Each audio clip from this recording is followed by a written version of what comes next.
संगति का असर। हिंदी कहानी। एक बार एक राजा शिकार के उद्देश्य से अपने काफिले के साथ किसी जंगल से गुजर रहा था। दूर दूर तक शिकार नजर नहीं आ रहा था। वे धीरे धीरे घनघोर जंगल में प्रवेश करते गए। अभी कुछ ही दूर गए थे कि उन्हें कुछ डाकुओं के छिपने की जगह दिखाई दी।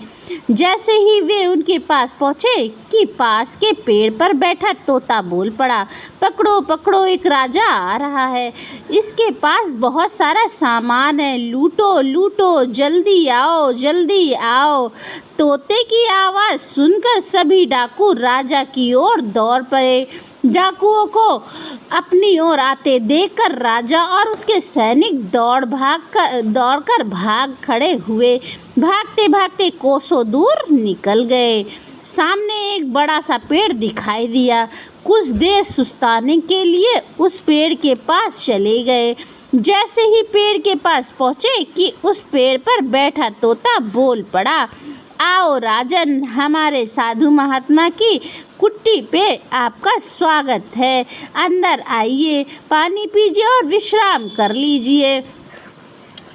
तोते की इस बात को सुनकर राजा हैरत में पड़ गया और सोचने लगा कि एक ही जाति के दो प्राणियों का व्यवहार इतना अलग अलग कैसे हो सकता है।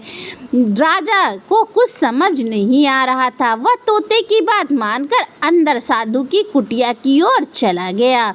साधु महात्मा को प्रणाम कर उसके समीप बैठ गया और अपनी सारी कहानी सुनाई और फिर धीरे से पूछा, ऋषिवर, इन दोनों तोतों के व्यवहार में आखिर इतना अंतर क्यों है? साधु महात्मा धैर्य से सारी बातें सुनी और बोले, ये सब कुछ नहीं राजन, बस संगति का असर है।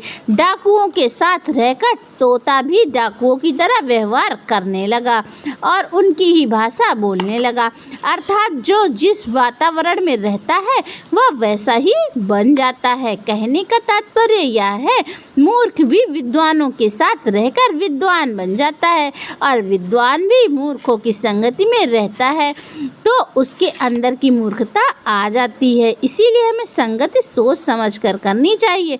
तो दोस्तों, आपको यह कहानी कैसी लगी हमें कमेंट बॉक्स में ज़रूर बताइएगा और अपने विचार ज़रूर हमें बताइएगा। तब तक के लिए बाय बाय। नए हैं तो चैनल को सब्सक्राइब कर लीजिएगा। तब तक के लिए बाय बाय।